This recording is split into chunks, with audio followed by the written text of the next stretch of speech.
नमस्कार दोस्तों, आशा करता हूँ आप बहुत अच्छे होंगे। जैसा कि आप सबों को पता है, आज भारत में नरेंद्र मोदी की सरकार ने अपने 8 वर्ष के कार्यकाल को पूरा किए और इन 8 वर्ष के कार्यकाल के दौरान इन्होंने क्या क्या अचीवमेंट्स हासिल किए और इनके क्या क्या इम्पैक्ट्स रहे अपने कंट्री के ऊपर, ये भी जानेंगे। साथ में हम ये भी जानने का प्रयास करेंगे कि नरेंद्र मोदी सरकार के किन किन मॉडल को फॉलो करके दूसरा कोई देश अपने देश को आगे ले जा सकता है।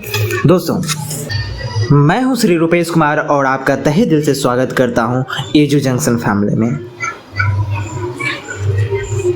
हम बिंदुवार समझने का प्रयास करेंगे नरेंद्र मोदी की सरकार ने अपने भारत को आगे ले जाने के लिए किन किन कदम को उठाए और कितना सफल रहा। सबसे पहले हम बात करेंगे serving the poor and marginalised.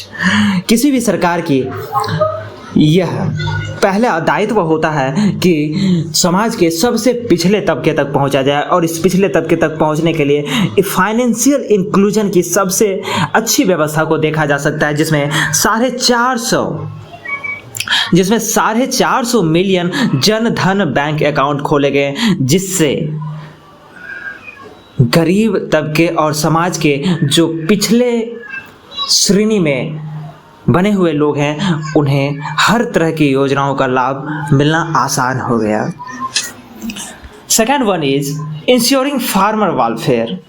अब फार्मर वेलफेयर के लिए सरकार ने क्या किया, तो सरकार ने फार्मर वेलफेयर के लिए लगभग 74 गुना दालों का प्रोक्योरमेंट इंक्रीज किया। इससे कहीं ना कहीं फार्मर के कल्याण का भाव नजर आता है दोस्तों। और तीसरा हमारे पास एम्पावरिंग वुमेन फॉर इंडिया। किसी भी देश की तरक्की के लिए जो मूलभूत चीज़ें होती है उसका बहुत ख्याल रखना पड़ता है और इसी में एक हमारे पास है महिला सशक्तिकरण। महिला सशक्तिकरण का होना बहुत ज़रूरी है, इसलिए हम देख सकते हैं अब हम किस तरह से लोगों को सशक्त कर रहे हैं, यह भी बहुत मायने रखता है। सबसे पहला जो हमारा स्टेप होना चाहिए फाइनेंशियल इंक्लूजन का, और फाइनेंशियल इंक्लूजन के माध्यम से हम लगभग सारी समस्याओं का समाधान कर सकते हैं। तो जैसा कि हमने पहला बिंदु देखा था फाइनेंशियल इंक्लूजन का, अब हमारे पास जो तीसरा बिंदु है वुमेन एम्पावरिंग का, और इसमें हम देख सकते हैं जितने भी कोलेटरल फ्री लोन दिए गए उसमें से 70% जो लोन है वो वुमेन को दिया गया। तो that's the big achievement of Narendra Modi government to empower the women. And now we have the fourth point is youth-led development. अब youth-led development की बात सरकार ने तो बहुत किया और इसके लिए बहुत हद तक कदम भी उठाए। इन्होंने 7 नए IIMs का स्थापना किया और साथ में IIT की भी। दोस्तों, अब हम बढ़ते हैं 5वें बिंदु की तरफ और 5वें बिंदु में देखते हैं we have middle class and ease of living. Ease of living की बात करें तो डेवलपमेंट इंडेक्स में ईज ऑफ लिविंग बहुत ज़्यादा मायने रखता है और इसमें खास करके जो मिडिल क्लास के जो लोग हैं और जो वंचित तबके के लोग हैं वो कितना आसानी से जी पा रहे हैं, यह बहुत मायने रखता है। तो सरकार ने मिडिल क्लास के लिए जो बहुत अच्छा कदम उठाया वो था ये कि 5 लाख तक के अर्निंग पे मिडिल क्लास के लोग को 0 टैक्स पे करना होगा, कोई टैक्स नहीं पे करना होगा। That's a big point for that. And next 6th is infrastructure.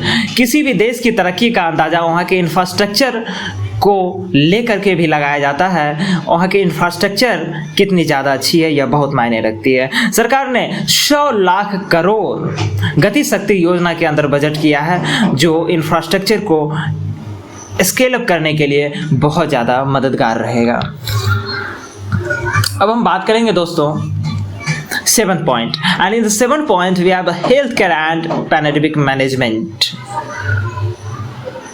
तो हेल्थ केयर को लेकर के सरकार ने क्या किया और पैंडेमिक को, ये जो कोरोना महामारी फैली थी, इसे किस तरह से मैनेज किया, ये बहुत ज़्यादा मायने रखेगा सरकार के सफलताओं की गिनती में।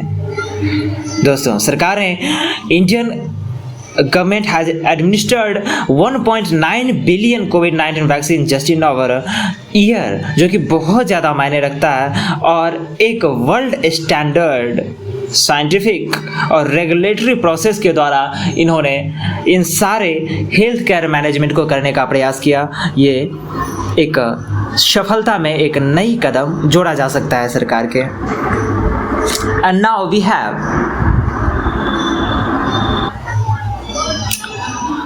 National security and foreign policy.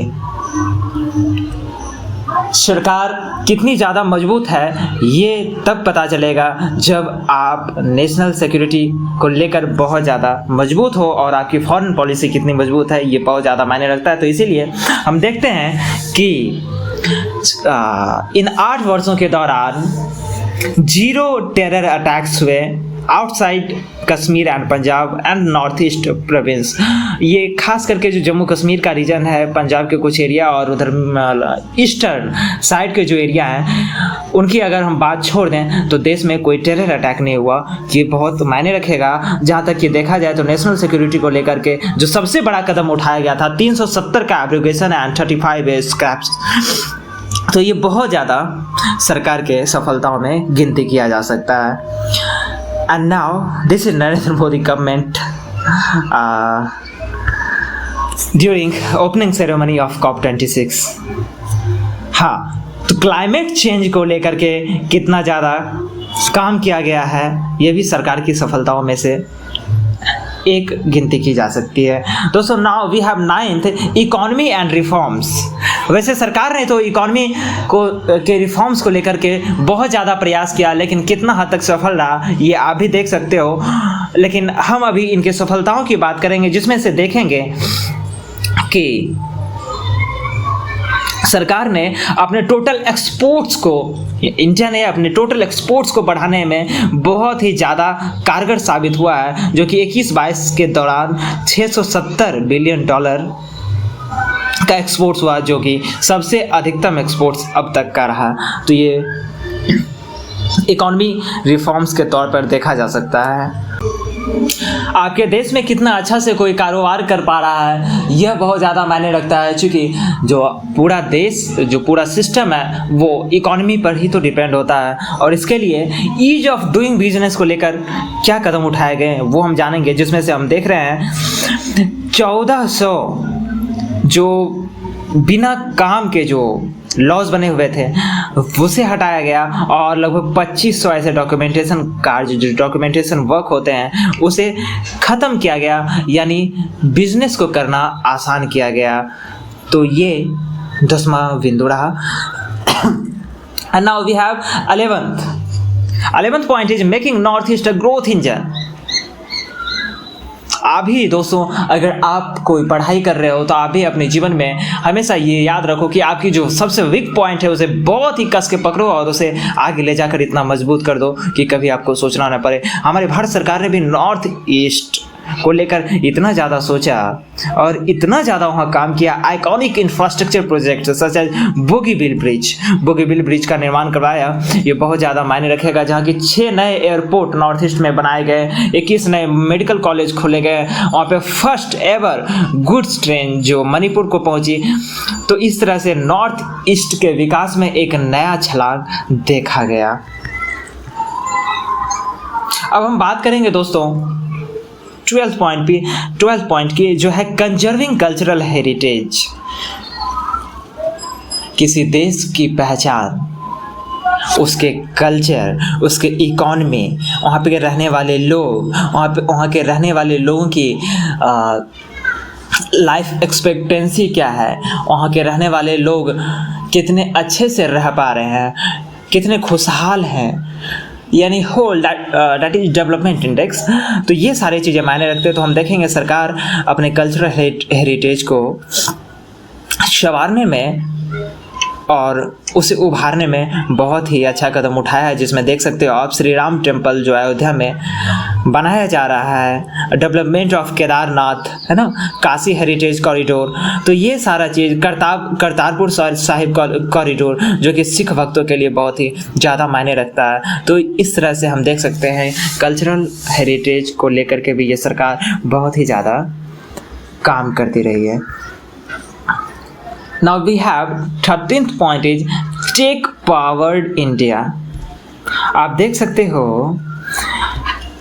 1.2 billion से ज़्यादा मोबाइल सब्सक्राइबर्स, जिसमें से कि लगभग 750 मिलियंस के पास स्मार्टफोन का एक्सेस रहा।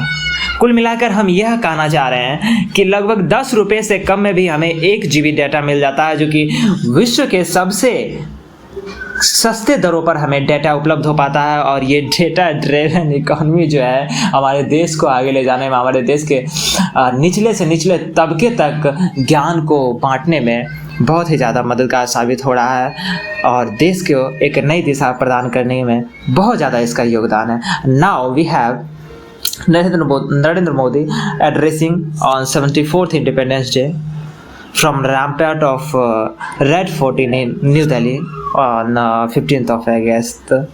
So now we have 14th point is environment sustainability. Environment sustainability को लेकर के आप देख सकते हो कि COP21 के जो गोल्स थे उसे सरकार ने लगभग 9 वर्ष पहले ही पूरे कर लिए हैं। और यह भी देखते हैं हम कि 360 मिलियन LED बल्ब का वितरण किया गया, जो देश में ऊर्जा बचत, काफ़ी ऊर्जा बचत को लेकर देश को एक नई तरक्की दिशा देने में कामयाब रहेगा, है ना। चलिए दोस्तों, तो ये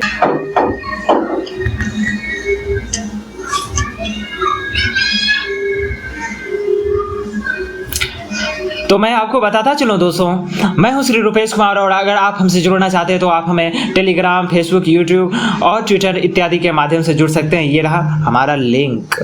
दोस्तों, संभव हो पाया सरकार के 2 विशेष नीति के कारण, एक सबका साथ सबका विकास, जिसमें सरकार ने सभी लोगों को साथ में जोड़कर आगे ले जाने का प्रयास किया, ऐसे पॉलिसीज को लाया जो सबके विकास की बात करता हो। और दूसरा and second one is the Modi's model of जन भागीदारी, पार्टिसिपेटिव गवर्नेंस। पार्टिसिपेटिव गवर्नेंस किसी गवर्नमेंट को चलाने के लिए बहुत ज़्यादा मायने रखती है, क्योंकि जब तक ना देश के एक जन की भागीदारी हो तब तक किसी देश को आगे नहीं ले जाया जा सकता है। तो गवर्नमेंट नरेंद्र मोदी की सरकार ने जन भागीदारी के कॉन्सेप्ट को आगे ले जाने में बखूबी सफलता हासिल की है।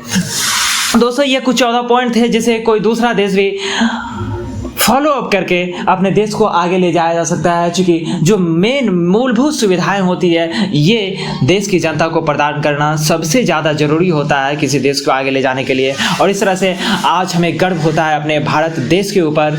तो दोस्तों, ये था कुछ सरकार के सफलता के कदम।